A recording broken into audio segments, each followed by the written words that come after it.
Hey guys, and this is the Fifa videos here, and I recently worked on a project called Vanquish 3, and today we're gonna talk about the work that went into it, the challenges and the solutions. Let's take a look. So yeah, the 3D models in this video were the three main models: the Iron Man model, the Whiplash model, and the stadium itself, Santiago Bernabeu. The Iron Man model, I found it somewhere online, I don't remember, but when I downloaded it, it was in pretty destroyed condition, as you can see. And after working on like 5-6 days full on, and I converted this model to a very satisfying result in the end, and I could use that in the video. The second model could be the Whiplash model.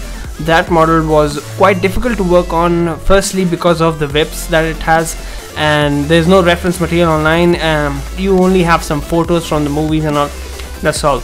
Working on the Whiplash model was very difficult for me because I never worked on something which has splines and thread like structures that actually grapple and pull someone and all that kind of shit. So yeah, the accessories that he wears, like the electronic part, the engine behind his body, and the torso itself was very difficult to make because the torso should be synced to the color that Cristiano Ronaldo has under his neck area. So I had to download the model, and then I colored the model myself on Cinema 4D, painted it, and the result in the final was pretty good, so I used it.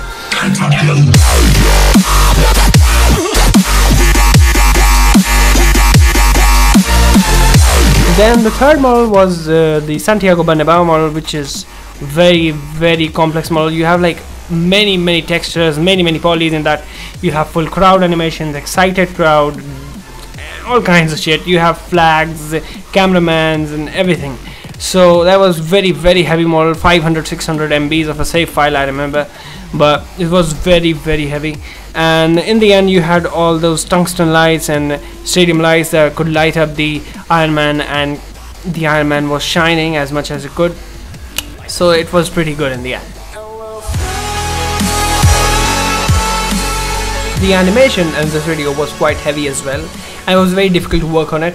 So the most complex animation that I could say in this video was the first animation itself, where he stands and all the pieces of his suit come in, and that was really hectic animation where you have to animate each and every piece, and in the end it worked quite well. And you can see some specific elements that you can notice here. When the leg comes in, you have some steam running under his leg so that the leg stabilizes and all that kind of shit. So this is very heavy animation that was made in Cinema 4D in like 10 days, and I tried my best. That's what I could say. The next animation that was very difficult to actually work on was when Cristiano Ronaldo enters in with his whips following his back and his shirt being burned to pieces. That was very difficult to work on because it has a lot of simulation going on under his shirt and the pieces flying here and there, and his whip following him according to it and reacting to the grass and everything.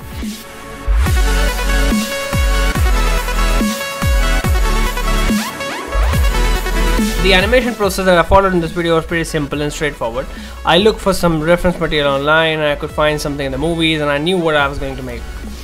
I used motion capture and also animated the scenes according to the complexity of the scene itself, and I also used facial animation, which was very new to me, and it was very important in this video because it could show what the character was feeling about and what he's gonna do.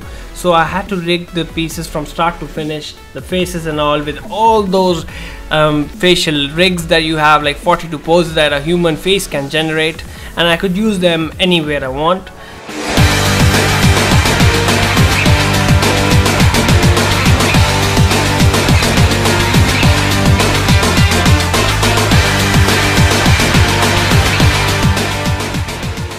So yeah guys, really had a blast working on this project. Not really blast, but this thing really blasted my body out, and it was very difficult to export kind of the Ignite engine to inside Cinema 4D. It was very difficult, and you can also stay tuned for some tutorials that I'm going to be uploading.